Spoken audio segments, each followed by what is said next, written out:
This is Barry Zalma.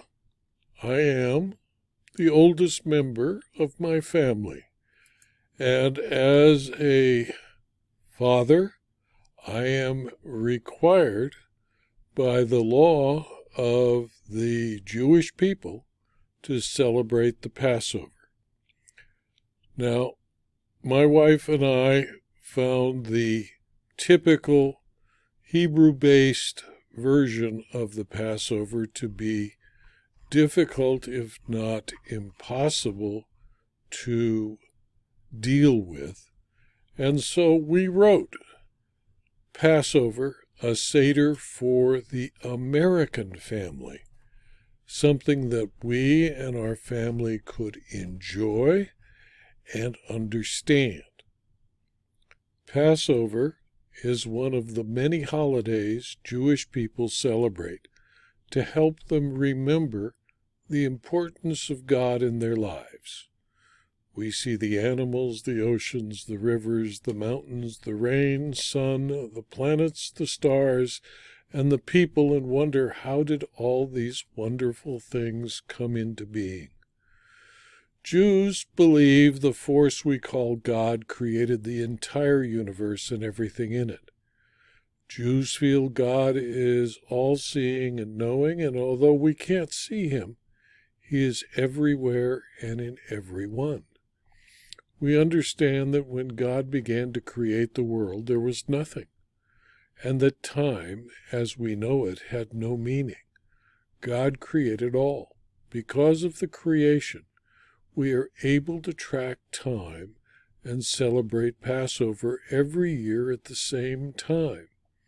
We do so based on the lunar calendar used by our ancestors, not the Julian calendar modern people use. As a result, Passover seems to come on different times every year. We feel God gave people a conscience, hoping it would help us decide right from wrong, to do our best to make good choices, to try to help others, not hurt others, and to try to make right the wrongs we have done to others. The rituals that make up the Jewish holidays help remind us how thankful we are for how much we have accomplished with God's help, and how grateful we are to God for everything we have and everything we are. The Jewish people have long memories and work to remember the good things that have happened as well as the bad, so we can learn from the experience of our ancestors. Today, we tell the story of Passover. It's a story that Jewish people have told every year for more than 3,000 years. It is a very personal story and applies to each of us as if we were the people who lived it so long ago. It is a story never to be forgotten. It is a story every Jewish father and mother are required to teach all of their children and their children's children. I tell it in a way that we who do not speak Hebrew will understand, and without a great deal of unnecessary ritual, to help us remember what happened to us and our ancestors so long ago. Our parents taught us, as we teach, that there are 5 things that must be done each Passover. 1, we must eat matzah. 2, we must tell the story of the Exodus. 3, we must drink 4 cups of wine or grape juice that we call the fruit of the vine. 4, we must eat maror, the bitter herbs. And 5, we must recite the Hallel, praise to God. So first we fill a cup of wine or grape juice and bless the drink by saying, "Praised art thou, Adonai our God, ruler of the universe, creator of the fruit of the vine. We thank you, God, who has given us life, kept us safe, and brought us to this holy season." Then we wash our hands before we begin following the symbolic bites of food that each remind us of the journey of our ancestors. We dip the bitter herbs in salt water because originally this ceremony marked the sprouting of greenery that come to life in the springtime. By taking the bitter herbs and dipping them in salt water, we are acknowledging and remembering that the life of our ancestors under Egyptian rule was both bitter and filled with salty tears. We then take the bitter herb after praising God who commanded us to eat the bitter herb. And then we break the middle matzah and hide what is called the afikomen. As I hold up the matzah, we are to remember this is the bread of affliction of our ancestors. We were slaves in Egypt. Let it remind us that some are still hungry or enslaved without freedom. We wish God to bless all people with liberty, justice, and peace. As the head of the table, he breaks the middle matzah and takes a part of the matzah to be hidden as the afikomen for the youngest member of the family to search for and find. The head of the table then lifts the matzah and said, "Matzah is the bread of affliction that our ancestors ate as slaves of Egypt. May God redeem us from all servitude and trouble. Let all oppressed be free." Then we fill the cups of wine and ask the 4 questions that are important to every Jew on Passover. 1. Why do we eat only matzah on Pesach or Passover? Matzah reminds us that when the Jews left the slavery of Egypt, they had no time to bake their bread. They took the raw dough on their journey and baked it in the hot desert sun into hard crackers that are called matzah. 2. On all other nights we eat many kinds of vegetables and herbs. Why do we eat bitter herbs, moror, at our Seder? Moror reminds us of the bitter and cruel way the Pharaoh treated the Jewish people when they were slaves in Egypt. 3. On all other nights we don't dip one food into another. Why do we dip our food twice tonight? We dip bitter herbs into charoset to remind us how hard the Jewish slaves worked in Egypt. The chopped apples and nuts, called harosis, look like the clay used to make the bricks used in building the Pharaoh's buildings. We dip parsley into salt water. The parsley reminds us that spring is here and new life will grow. The salt water reminds us of the tears of the Jewish slaves. 4. Why do we recline or sit comfortably at the table? Because reclining at the table was the sign of a free person in olden times, and since our ancestors were freed, this night we recline. These rituals are performed to taste the bitterness of slavery and experience the joy of freedom. Every Seder we talk about the 4 sons, one who is wise, one who is wicked, one who is simple, and one who does not know to ask each of these sons phrases his questions about the Seder in a different way. The answer to all of the sons, regardless of how their question is asked, is that we commemorate the exodus from Egypt to remember and never repeat being held as slaves anywhere, and to obey God by being good people who are deserving of his gifts. The history. A long time ago, more than 3,000 years, the Jewish people were slaves in Egypt.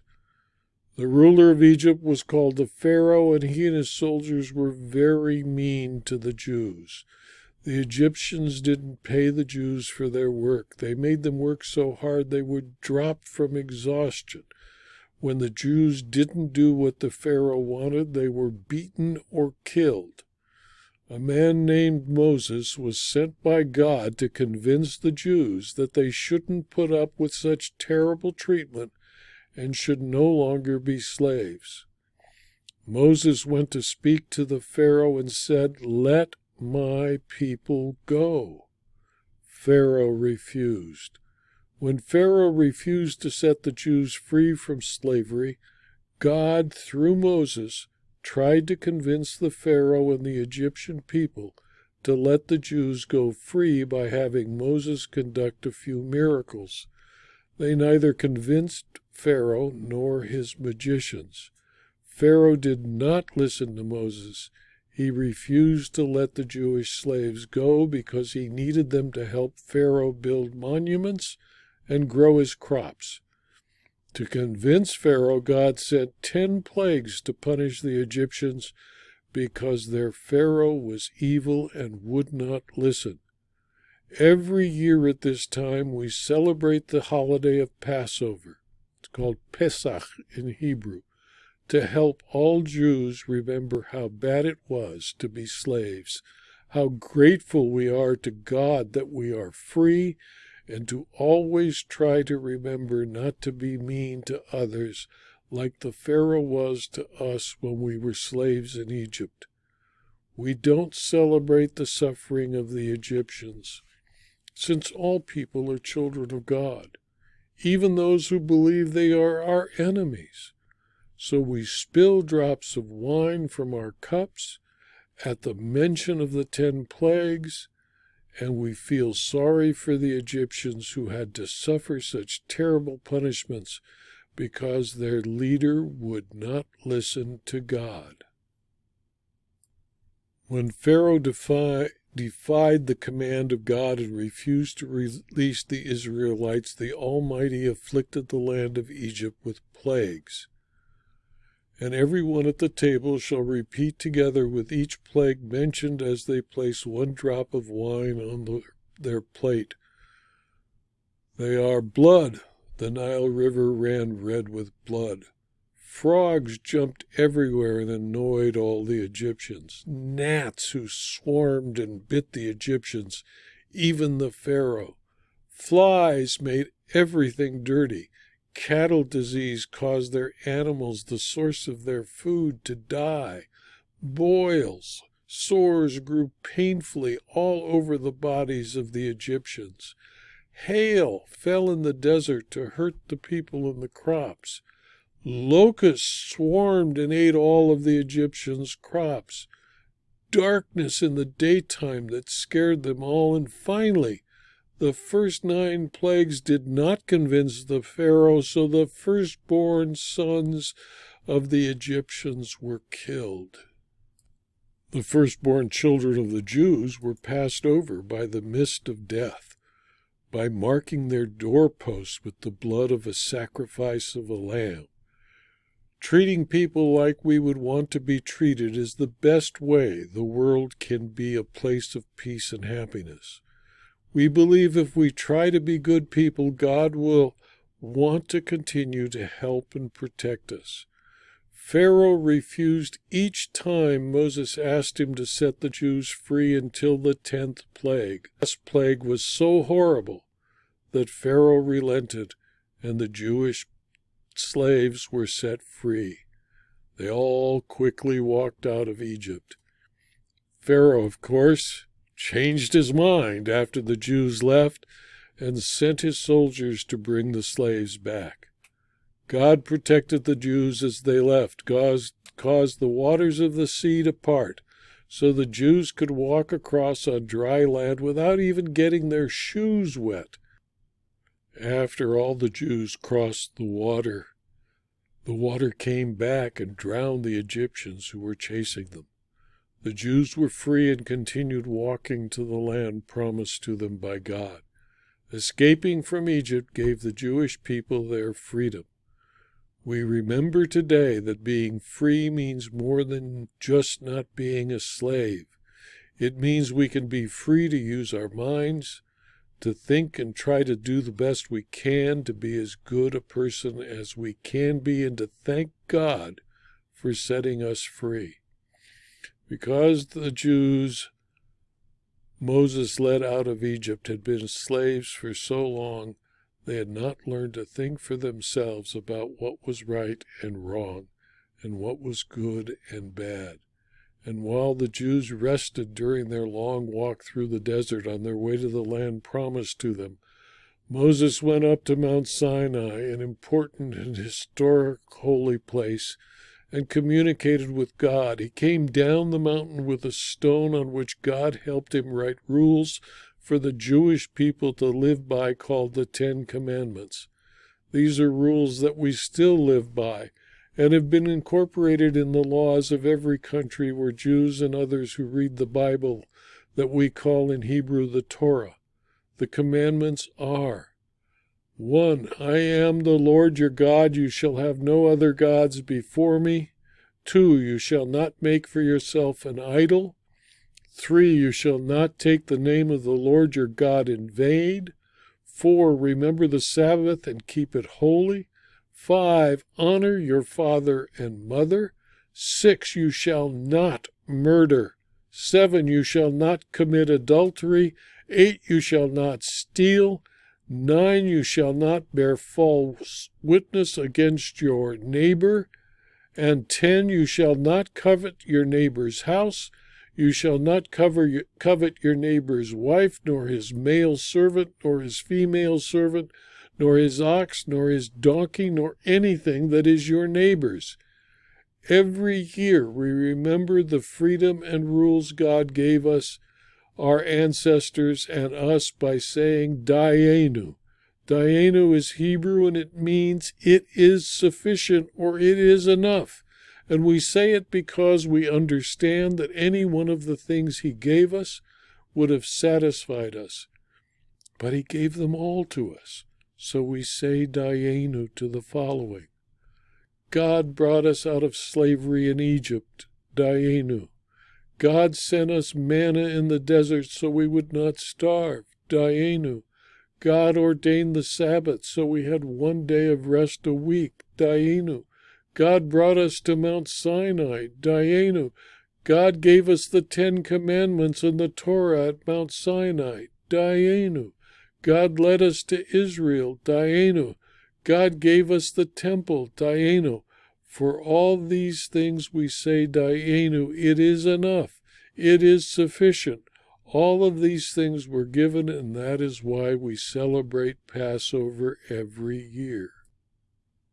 It is our duty to utter thanks to God, who performed these wonders for our ancestors, and because of them for us. The Almighty led us out of slavery into freedom, out of sorrow into joy, out of mourning into festivity, out of darkness into light, out of bondage into redemption. We sing Hallelujah. At every Passover dinner there is an empty seat for Elijah the prophet. In Jewish tradition, Elijah is the long-expected messenger of the final redemption from all oppression. So we open the door to let him in and hope he drinks the extra cup of wine we have left for him. It is God's wish that all people might enjoy the blessings of liberty. So we ask the spirit of Elijah, since he promised he will turn the hearts of parents to their children and the hearts of children to their parents, to join us. And that is how we end the Seder. And we always say at the end of the Seder, along with eating a wonderful meal, next year in Jerusalem. The book my wife and I prepared is called Passover, a Seder for the American Family, and is available at Amazon.com as both a paperback and as a Kindle book, and is set at a very low price so that you can have one for each member of your family as you celebrate Passover. I have not read the entire Passover service, but it is available in the book, which is only about 37 pages long, and can be performed as I and my family have performed it over the last few years, in about an hour, a little more.